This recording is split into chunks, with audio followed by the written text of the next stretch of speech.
अस्सलाम वालेकुम। I hope आप सब लोग खैरियत से होंगे। आज हम लोग ऑपरेटिंग सिस्टम का लेक्चर नंबर 4 देखेंगे। इसमें हमने कंप्यूटर से ऑपरेटिंग सिस्टम का स्ट्रक्चर देखना है।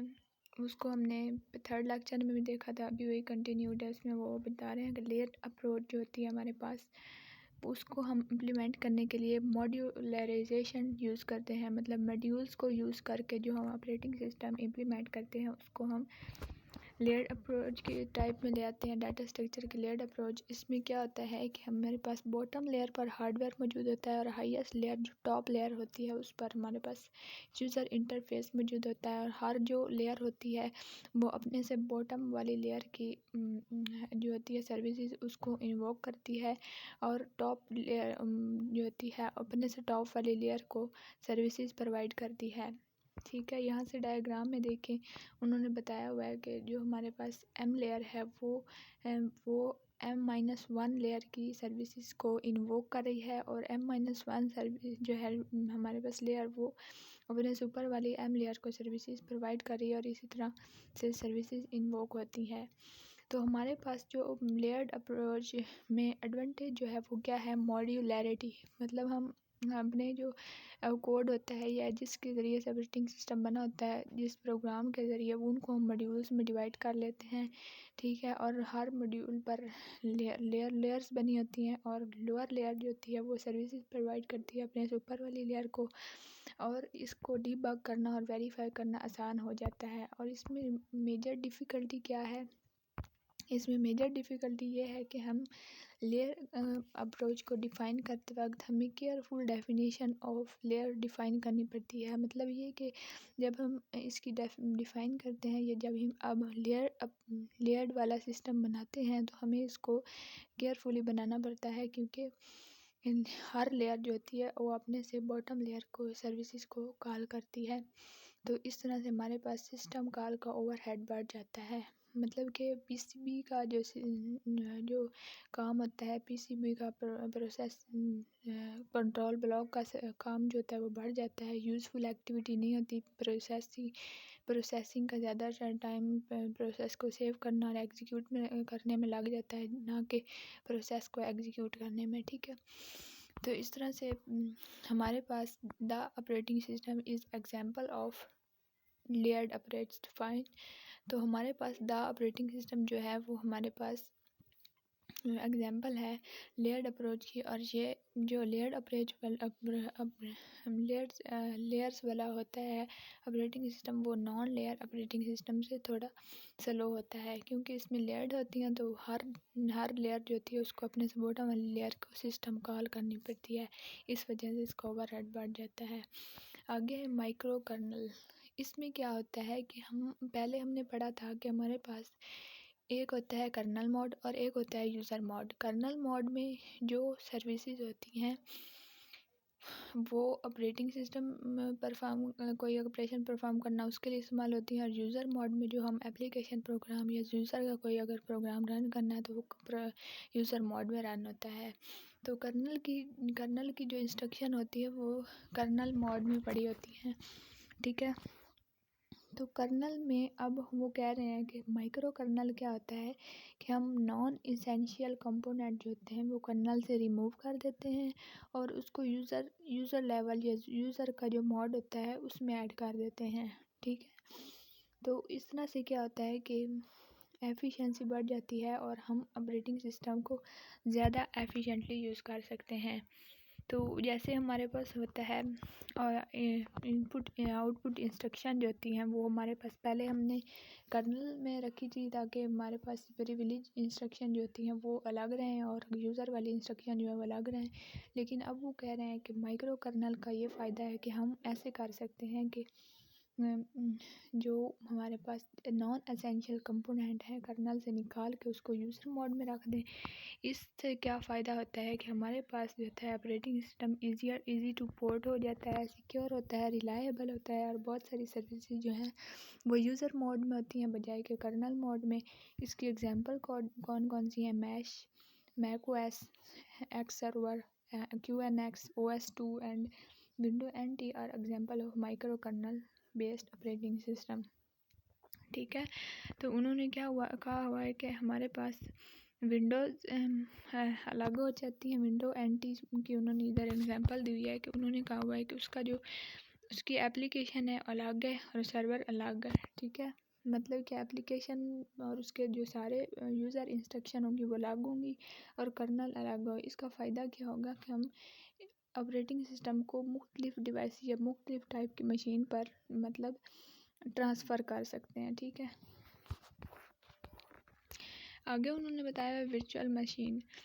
इसमें हम एक कॉन्सेप्चुअली एक मशीन वर्चुअली मशीन क्रिएट कर लेते हैं अपनी ओरिजिनल हार्डवेयर डिवाइस के ऊपर। फॉर एग्जांपल हम एक हमारे पास डिवाइस है, ठीक है, उस पर हमने विंडो इंस्टॉल की हुई है, विंडो ऑपरेटिंग सिस्टम इंस्टॉल किया हुआ और हम चाहते हैं कि हमें लिनक्स वाला ऑपरेटिंग सिस्टम भी इसी मशीन पर रन करना है। तो इसके लिए हम वर्चुअल मशीन का कैसे इस्तेमाल करते हैं कि हम कॉन्सेप्चुअली अपनी फिज़िकल डिवाइस के पार्ट्स को मेमोरी और सीपीयू और टाइम और कुछ चीज़ें जो है हार्ड डिस्क थोड़े थोड़े हिस्से अलग से सेपरेटली कॉन्सेप्चुअली दे देते हैं, एक मशीन बना लेते हैं और उसको दे देते हैं और इस तरह से हम वर्चुअल मशीन क्रिएट कर लेते हैं। यहाँ पे मैं आप लोगों को समझाती हूँ कैसे। इन्होंने बताया हुआ है कि हमारे पास हार्डवेयर जो होता है हमारे पास लोएस्ट लेयर होती है किसी भी मशीन में, उसके ऊपर हमारे पास कर्नल होता है, कर्नल के ऊपर हमारे पास क्या होता है एप्लीकेशन प्रोग्राम्स होते हैं। जो हमारे पास कर्नल होता है वो हार्डवेयर की इंस्ट्रक्शन को कॉल करता है और ऑपरेटिंग सिस्टम जो होता है जो एप्लीकेशन प्रोग्राम होते हैं वो ऑपरेटिंग सिस्टम और हार्डवेयर दोनों की इंस्ट्रक्शन को कॉल करते हैं। तो इस तरह से हमारे पास एप्लीकेशन प्रोग्राम जो होते हैं वो हमारे पास ऑपरेटिंग सिस्टम और हार्डवेयर को एज अ हायरार्की देखते हैं। मतलब उनको ऐसे लगता है एप्लीकेशन प्रोग्राम जो है वो ऑपरेटिंग सिस्टम और हार्डवेयर की जब इंस्ट्रक्शन को कॉल करते हैं उनको ऐसा लगता है कि उसके अंदर एक हायरार्की है, मतलब एक ट्री की फॉर्म में मुख्तलिफ इंस्ट्रक्शंस हैं और उसको एग्जीक्यूट करना, उसको ये फ़र्क नहीं महसूस होता कि ये हार्डवेयर की इंस्ट्रक्शन है या ऑपरेटिंग सिस्टम की, उसको बस इंस्ट्रक्शन वो एग्जीक्यूट कर देता है। और इस चीज़ का हम लोग इस्तेमाल करके वर्चुअल मशीन ऑपरेटिंग सिस्टम के ऊपर क्रिएट करते हैं, जिसको पहली दफ़ा IBM ने क्रिएट किया था, ठीक है। तो इस तरह से हम CPU शेड्यूलिंग और virtual memory technique, CPU scheduling का आप लोगों को पता होगा, पीछे पड़ा है। वर्चुअल मेमोरी टेक्निक ये होती है कि हम क्या करते हैं कि मेन मेमोरी जो होती है वो स्मॉलर होती है, उसको साइज़ में लार्जर करने के लिए हम हार्ड डिस्क का या हमारे पास जो हार्ड डिस्क होती है उसका कुछ हिस्सा मेन मेमोरी में शामिल कर लेते हैं और उससे क्या होता है मेन मेमोरी का साइज़ बढ़ जाता है और वहाँ से हम पेजेस की फॉर्म में डिफरेंट मल्टीपल प्रोसेसेस को एक टाइम में एग्जीक्यूट कर लेते हैं, ठीक है।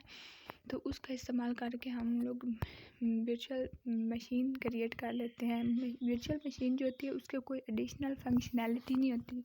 ये नहीं होता कि वर्चुअल मशीन को एडिशनल फंक्शनैलिटी प्रोवाइड कर देती है। जस्ट ये होता है कि हम अपने एग्जिस्टिंग कंप्यूटर के ऊपर एक फिज़िकल कंप्यूटर के ऊपर एक और वर्चुअल मशीन क्रिएट कर लेते हैं, ठीक है।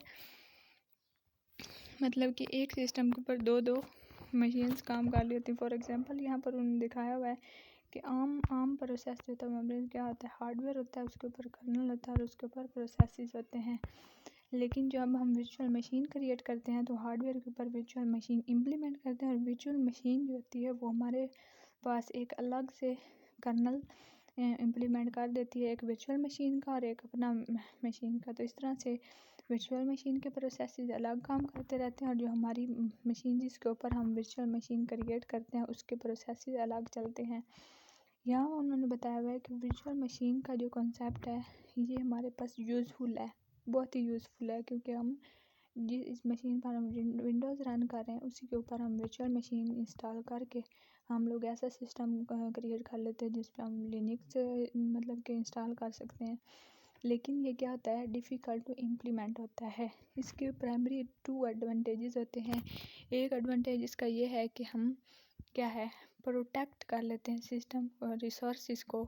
मशीन वर्चुअल मशीन प्रोवाइड करती है robust level of security because of ये, क्योंकि इसलिए ऐसे होता है कि देखें जब हम वर्चुअल मशीन क्रिएट करते हैं ना तो हमारे पास जो फिज़िकल मशीन होती है जिसके ऊपर वर्चुअल मशीन क्रिएट करते हैं, उसको उसके साथ जो हम रिसोर्सेज शेयर करते हैं ना वर्चुअल मशीन के साथ, वो बिल्कुल सिक्योर रहते हैं, मतलब मिक्स अप नहीं होता हार्ड फिज़िकल हमारे डिवाइस का और जो वर्चुअली क्रिएट करते हैं उन दोनों के जो रिसोर्सेज हम शेयर करते हैं वो आपस में मिक्स नहीं होते।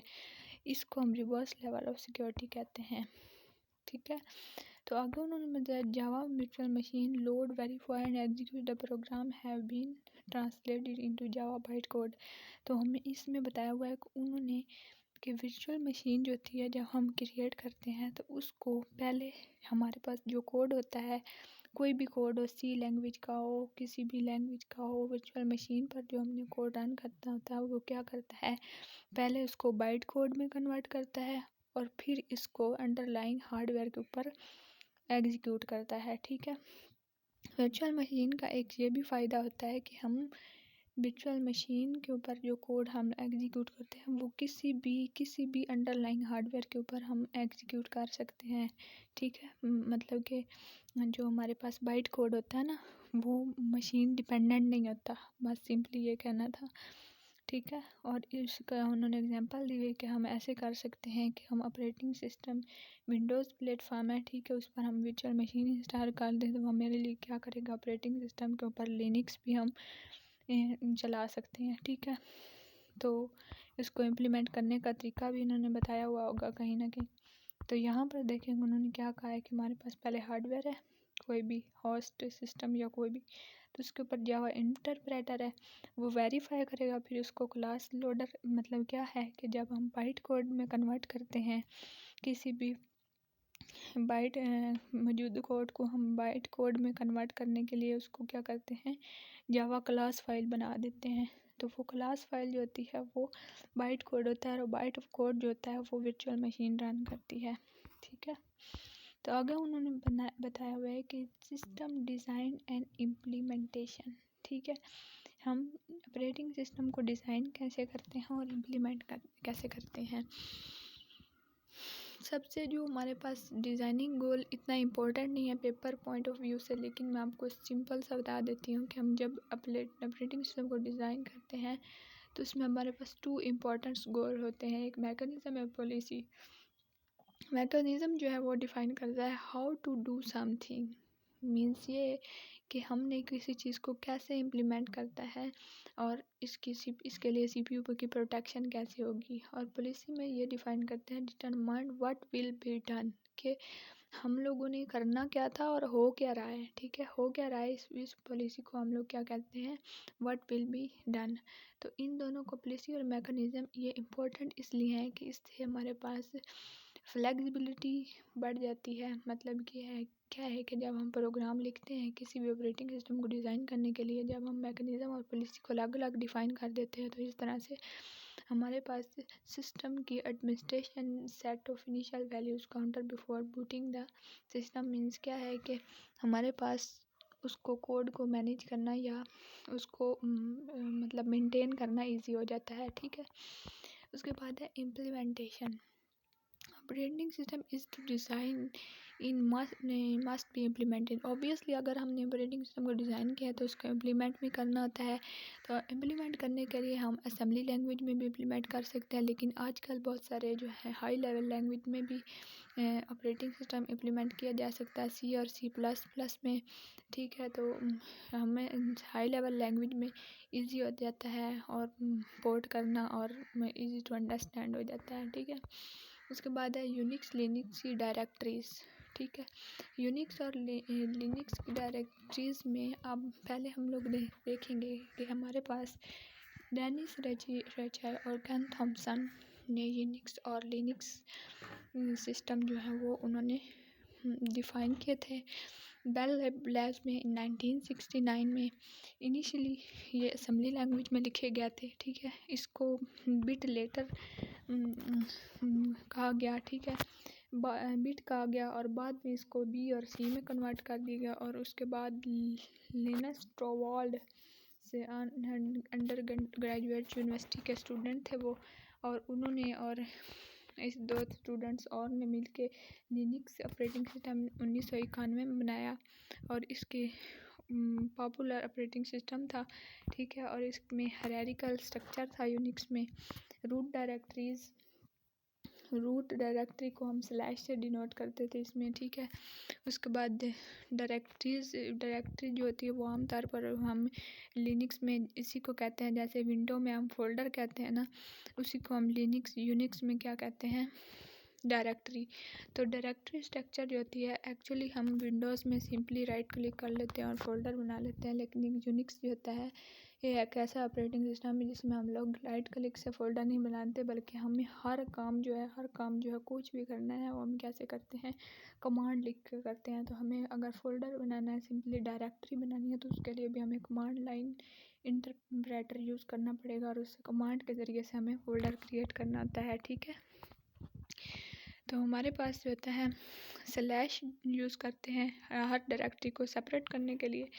तो हमारे पास जो होम डायरेक्टरी होती है उसको हम लोग यूनिक्स में लॉगिन डायरेक्टरी कहते हैं, ठीक है। तो हमारे पास जो होता है डायरेक्टरी को शेल में, बैश में, बर्न में इसके मुख्तलिफ टाइप्स मतलब कि ना सिंबल्स होते हैं डायरेक्टरी को शो करने के लिए, ठीक है। एक होता है पाथ नेम रिलेटिव होता है, एक होता है एब्सोल्यूट पाथ नेम होता है। जो हमारे पास रिलेटिव पाथ नेम होता है ना, रिलेटिव पाथ वो क्या होता है और एब्सोल्यूट पाथ क्या होता है। रिलेटिव पाथ और एब्सोल्यूट पाथ, ठीक है।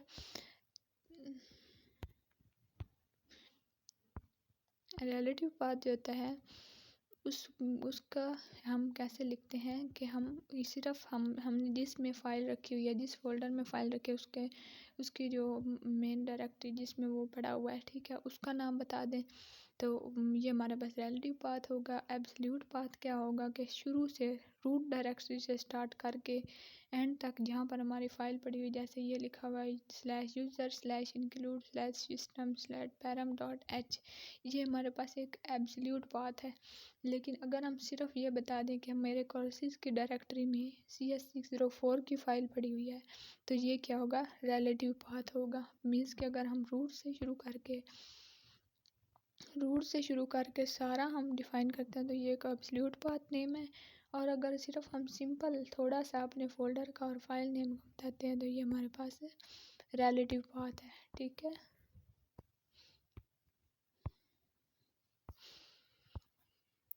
तो सेम ये चीज़ वही है उन्होंने डिफ़ाइन की हुई है, ठीक है। उसके बाद हमारे पास यूनिक्स ऑपरेटिंग सिस्टम में बहुत सारी डायरेक्टरीज होते हैं, जिसमें से आम और मोस्टली यूज़ होने वाली कुछ डायरेक्टरीज़ के बारे में उन्होंने इस टेबल में बताया हुआ है।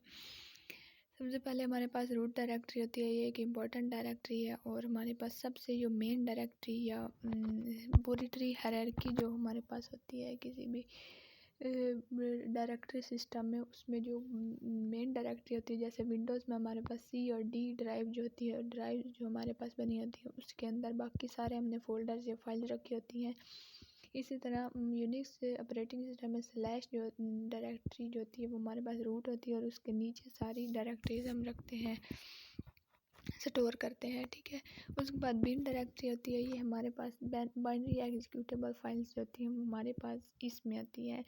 मतलब यूज़र की जो तमाम फाइल्स होती हैं वो /bin डायरेक्टरी के अंडर होती हैं, ठीक है ना। ये एक जनरल पर्पस सी डायरेक्टरी है, ठीक है। Boot directory include the kernel images, means जो हमारे पास कर्नल की के लिए जो डायरेक्टरी होती है, डायरेक्टरी स्ट्रक्चर होता है, या फिर हमारे पास बूटिंग इंस्ट्रक्शन के लिए जो हमारे पास एक डायरेक्टरी होती है या फोल्डर होता है, वो हमारे पास /boot होता है। /div में क्या होता है, device available in Linux, means कि हमारे पास जितनी भी डिवाइसेस अवेलेबल होती हैं लिनक्स में, जैसे हमारे पास फ्लॉपी ड्राइव, प्रिंटर और माउस, ये सारी इनके लिए जो डायरेक्टरीज होती हैं वो /dev में पड़ी होती हैं। /dev null is the most use for deleting, मतलब जैसे नल हमने कहा है कि जो हमने डिलीट कर दिए होते हैं फंक्शन या आउटपुट्स फंक्शन या प्रोग्राम, वो हमारे पास /div/null में पड़े होते हैं, ठीक है। तो /dev जो होता है वो डिवाइसेस की अवेलेबल जितनी भी डायरेक्टरीज होती हैं वो /dev के अंडर पड़ी होती हैं। और /etc में क्या होता है कि कॉन्फ़िगरेशन फाइल्स स्टोर होती हैं, ठीक है। कैसे कॉन्फ़िगरेशन फाइल्स स्टोर होती हैं। एडिटर जो होते हैं जैसे text can be edited you favourite text editor, ठीक है। तो इसी तरह से हमारे पास अगर हमने इनी टैब है, इनिशियल टैब है या एफएस टैब है या पासवर्ड का है, ये सारी जो होती हैं डायरेक्टरीज फ्लॉपी डिस्क की, हार्ड डिस्क की, ड्राइव्स की, जो हमारे पास कॉन्फ़िगरेशन फाइल्स होती हैं, मतलब कि किसी चीज़ को कॉन्फ़िगर करने के लिए वो हमारे पास /etc डायरेक्टरी में होती है। होम डायरेक्टरी ये हमारे पास जो पर्सनल डायरेक्टरी होती है ना, किसी भी यूज़र की पर्सनल डायरेक्टरी, उसमें पहले /होम आता है। जैसे फॉर एग्जांपल मैंने अपने ना एक क्रिस नाम से अगर एक फ़ोल्डर बनाया है, तो वो मुझे कैसे मिलेगा, उसका एब्सोल्यूट पाथ क्या होगा, /home/क्रिस, ठीक है। इस तरह से अगर /lib वाला एक कोई डायरेक्टरी है तो वो shareable libraries and kernel modules are store in the this directory, ठीक है। अगर कर्नल मॉड्यूल है, शेयरेबल लाइब्रेरी है, तो वो /bin/lib में होंगी। और इस तरह से अगर हमारे पास कोई लॉस या क्रैश हुआ हुए कोई फाइल्स हैं या डायरेक्टरीज हैं, तो हमें वो लॉस प्लस फाउंड में मिलेंगी, ठीक है। माउंट MNT जो होती है / वो हमारे पास माउंट टेम्परेरी फाइल्स को माउंट करने के लिए इस्तेमाल होती हैं। इसी तरह अगर /opt है तो ये हमारे पास लार्ज एप्लीकेशन पैकेजेस होती हैं उनको रखने के लिए इस्तेमाल होती है। /प्रोसेस जो होती है ये वर्चुअल डायरेक्टरी होती है और ये प्रोसेसेस को स्टोर करती है, ठीक है। रूट डायरेक्टरी जो होती है ये हमारे पास जो हमने स्टार्ट में / डायरेक्टरी पढ़ी है ना, उसको भी हम रूट डायरेक्टरी कहते हैं, लेकिन ये जो है ये उससे डिफरेंट है, ठीक है। ये रूट डायरेक्टरी उससे डिफरेंट है। ये एक होम डायरेक्टरी होती है, सुपर यूज़र रूट डायरेक्टरी, और वो क्या होती है, एक बेसिक ड्राइव टाइप की होती है, ठीक है। इसका और पर्पज़ होता है और उसका और पर्पज़ होता है। एसबिन डायरेक्टरी जो होती है वो हमारे पास सिस्टम एडमिनिस्ट्रेशन की फाइल या डायरेक्टरीज को रखने के लिए इस्तेमाल होती है। जैसे हार्ड की हुई कोई इफ़ कॉन्फ़िगरेशन वाली, एफ डिस्क वाली, इस तरह की कोई कुछ भी फाइल्स होती है ना, वो हमारे पास एसबिन फोल्डर में स्टोर होती हैं। टेम्परेरी फाइल्स को रखने के लिए हम टेम्प फाइल का डायरेक्टरी का इस्तेमाल करते हैं। User all shareable and readable directories are in the /user directory. Fine. Thank you for watching my video. Allah Hafiz.